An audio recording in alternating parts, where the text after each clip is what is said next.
Good morning students. 10+1 में जो last lecture में मैं आपको टाइप्स ऑफ फंक्शंस के बारे में बता रहा था कल, types of functions. Next continue करते हैं हम। जो 7वां फंक्शन है greatest integer function. Greatest integer function, what is the greatest integer function? The function f from r to r defined by this, इसको क्लोज ब्रैकेट में लिखते हैं हम। This is known as greatest integer function x belong to r। जो x की value है वो first set की होती है, डोमेन की। जो फर्स्ट सेट होता है फंक्शन का वो डोमेन का होता है। Assumes the value of greatest integer less than और इक्वल टू x। इसका मीनिंग क्या है? इसकी जो वैल्यू आएगी या तो x के इक्वल आएगी, इक्वल टू x, या x से लेस आएगी, लेकिन ग्रेटेस्ट इंटीजर होगा। तो फॉर एग्जांपल यदि हम बात करें, एक बार समझाएं आपको, तो इसकी केस 2 करते हैं हम। केस फर्स्ट में क्या है कि x is an integer, x belong to z। x integer होगा तो इसकी वैल्यू सेम आएगी, greatest integer function this equal to x।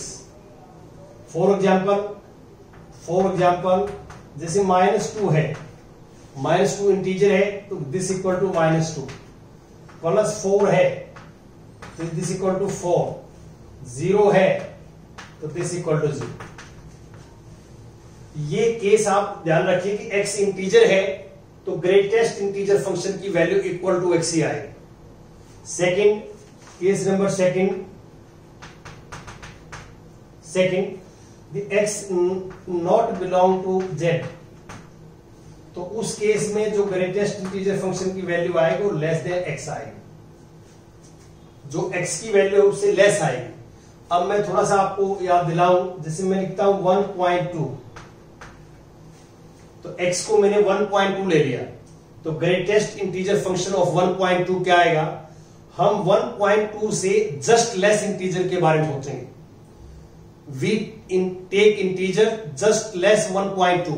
तो आप मैं यहां लिखना मैं शुरू कर देता हूं कि 1.2 से लेस इंटीजर 1 आएगा, 0 आएगा, -1 आएगा, -2 चलता रहेगा। देखिए -1.2 से लेस इंटीजर 1, 0, -1, -2 एंड सो। अब इनमें ग्रेटेस्ट कौन सा है? इनमें ग्रेटेस्ट है 1, तो इसकी वैल्यू 1 आ जाएगी। अब आप मान लो सपोज करते हैं कि -3.9 है, -3.9, तो -3.9 से लेस जो इंटीजर होंगे वो देखिए, -3 से लेस -4, -5, -6, -7 एंड सो। किसी को डाउट हो तो नंबर लाइन पे रिप्रेजेंट कर सकते हैं आप। किसी बच्चे को ये दिमाग में हो कि ये कैसे होगा, ये नंबर लाइन है, यहां जो है कहीं पे -3 है और यहां पे -4 है, तो -3.9 यहां आएगा, यहां आएगा -3.9। अब इससे लेस लेफ्ट हैंड साइड में होंगे, ग्रेटर राइट हैंड साइड में होंगे, तो -3.9 से लेस इंटीजर चाहिए, तो लेस है तो -4 होगा पैदा। -5, -6, -7 बहुत सारे इंटीजर होंगे जो -3.9 से लेस होंगे। अब इनमें सबसे ग्रेटेस्ट कौन सा होगा? दिस इज -4, ये -4 है। तो ऐसे आपने कुछ एग्जांपल्स और लेके आप सोच सकते हैं कि दोनों केसेस में ये इंटीजर्स हम बात करते हैं। अब बुक्स में ये आप ध्यान से देखो तो इसको क्या दिया हुआ है मैं बताता हूं आपको इसका। जैसे ग्रेटेस्ट इंटीजर फंक्शंस की वैल्यू है, ये 0 कब आएगी? ये 0 कब आएगी? जब 0 less than equal to x less than equal to 1। x की वैल्यू 0 है तो 0 इंटीजर है तो 0 आ जाएगी, 0 पे 0 आ जाएगी, तो 0 लिखी मैंने। और 0 1 के बीच में कोई भी नंबर है, 0 1 के बीच में देखो आप, इसके मैं केस बनाता हूं कि दैट इज फॉर एग्जांपल जैसे 0 ले लिया हमने, 0 पे इंटीजर 0 आएगी। अब 0 1 के बीच में 0.1 ले लिया, तो 0.1 से जस्ट लेस इंटीजर आएगा, दिस इज 0। 0.9 ले लिया, 0.9 से जस्ट लेस इंटीजर 0, और 0.897 इससे जस्ट लेस इंटीजर 0। तो आप देख सकते हैं कि ये जो है इंटरवल है और इसमें 0 लेंगे और 0 1 के बीच में real number, we take all real number like between 0 and 1। तो इसमें x की वैल्यू कोई भी लेंगे आप और इसकी वैल्यू निकालेंगे तो हमेशा 0 आएगी। क्यों?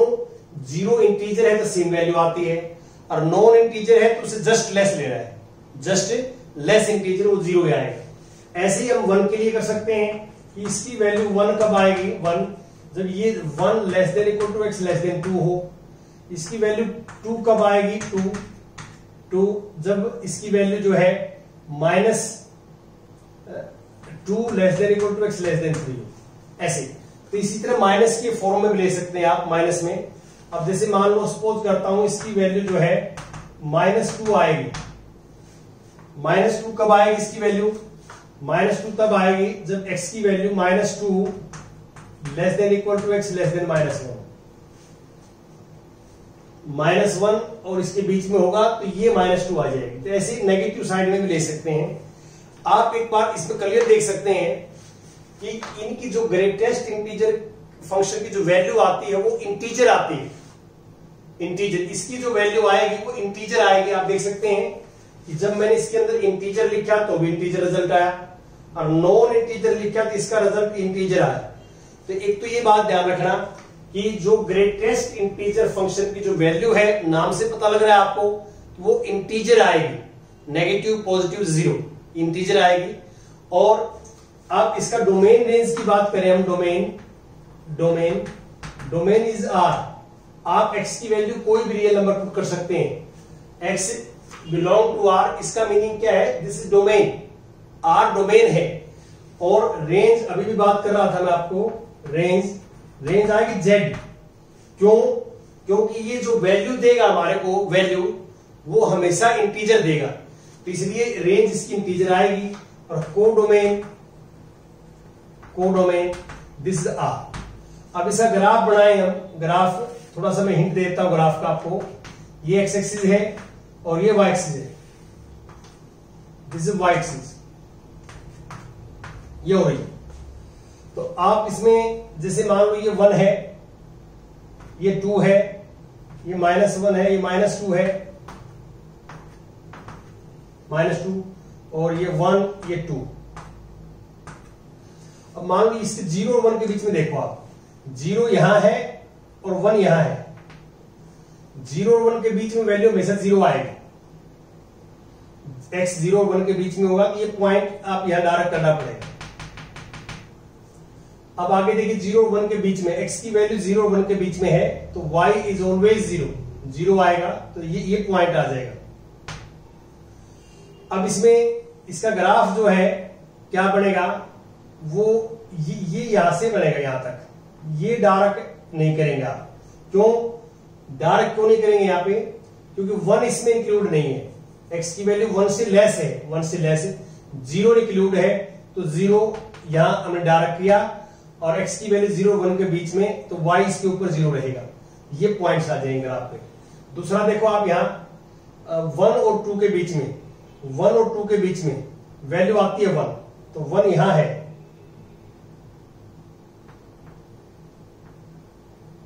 और इसको ऐसे बनाएंगे हम, और यहां हम जो है डायरेक्ट नहीं करेंगे। ये डायरेक्ट क्यों नहीं करेंगे हम यहां इस सर्कल को? क्योंकि 2 जो है 2 इसके अंदर इंक्लूड नहीं है। आप 1 और 2 के बीच में कोई वैल्यू लेंगे, 1 और 2 के बीच में, तो इसकी वैल्यू 1 आएगी, ये 1 के सामने ही आ जाएगी, 1 के सामने 2 नहीं आएगी, तो 2 वाला सर्कल आपने डायरेक्ट नहीं करना। ऐसे आपने बुक में देख सकते हैं कि ये ग्राफ बनाया हुआ है कि इस साइड का पॉइंट डायरेक्ट होगा और इस वाला डायरेक्ट नहीं होगा। तो ये ग्राफ आप जो है बुक्स में देख सकते हैं।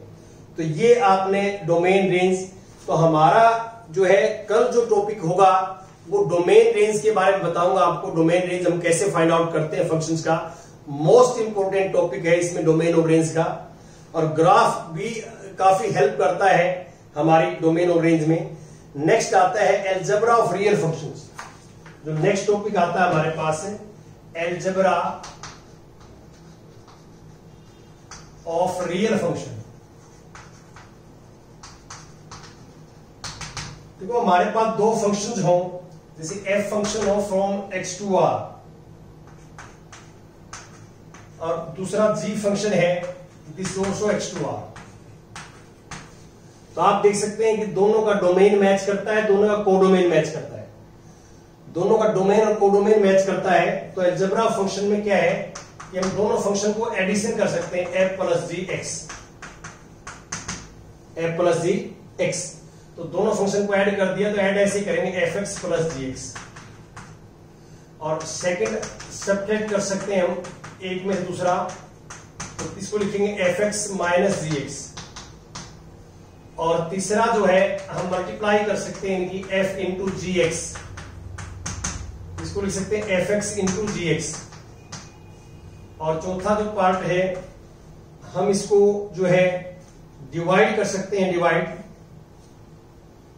f बाई जी एक्स, एक को दूसरे से कोशेंट फंक्शन निकाल सकते हैं, quotient function this is fx upon G X, लेकिन G X not equal to zero, G X not equal to zero.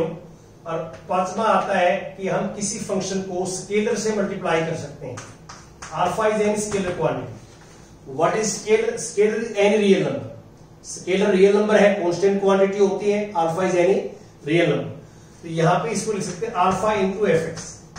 इन सब में जो x है वो बिलोंग टू x, डोमेन से बिलोंग करेगा, चाहे x इसमें हो इसमें हो, x की सेट है, बिलोंग टू डोमेन। तो ये अलजेब्रा फंक्शंस का मीनिंग क्या है कि आपको सेपरेट दो फंक्शन दे रखे हैं तो उनका हम एडिशन कब कर सकते हैं? जब उनका डोमेन सेम हो, डोमेन सेम हो, कोडोमेन सेम हो, तो we can add these two functions, separate कर सकते हैं, मल्टीप्लाई कर सकते हैं, कोशेंट निकाल सकते हैं, और किसी स्केलर से आप मल्टीप्लाई कर सकते हैं। सिंपल है, फॉर्मूले अप्लाई करने हैं। जैसे एग्जांपल नंबर में 16, 17 जो है दोनों ही बताता हूं आपको। जैसे 16 है, एग्जांपल 16 में क्या है कि f x equal to x square and g x equal to 2x plus 1। इसका भी डोमेन जो है R होगा, set of four real number, इसका भी डोमेन R होगा। ये हम कल डिस्कस करेंगे कि डोमेन कैसे निकालते हैं।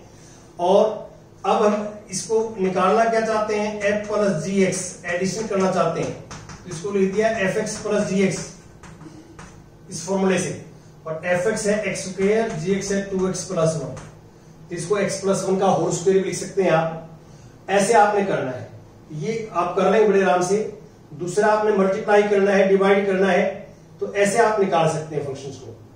अब जैसे मैं एक और करके दिखाया था पार्ट, माइनस करना है f minus G X, formula आपके सामने है, this equal to F X minus G X, और this X square minus 2x minus 1।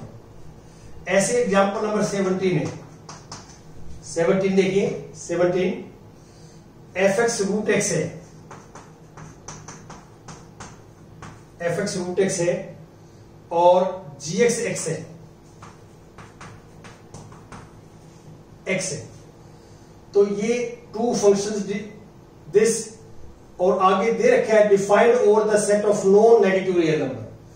तो इनका domain non negative real number लेना है हमें। दोनों का डोमेन इकट्ठा दे रखा है, domain is non negative real number, ये डोमेन है। और अब हमने देखो एडिशन करना है तो ऐसे करना है, ऐसे करना, मल्टीप्लाई करना है तो ऐसे करेंगे, multiply f into g x, this is f x into g x, f x is root x, ji x is x, base equal है, पावर ऐड हो जाएंगे x की पावर 3 बाई, और डिवाइड करना है, f बाई जी निकालना है, तो आप ऐसे करेंगे f by G x, this is written as F X upon G X using formula, और F x is root x, ji x is X, cancel होगा तो रूट एक्स आ जाएगा। तो ऐसे आपने निकालने, सिंपल है, कोई मुश्किल नहीं है। आप इस एक्सरसाइज को करेंगे। Thank you.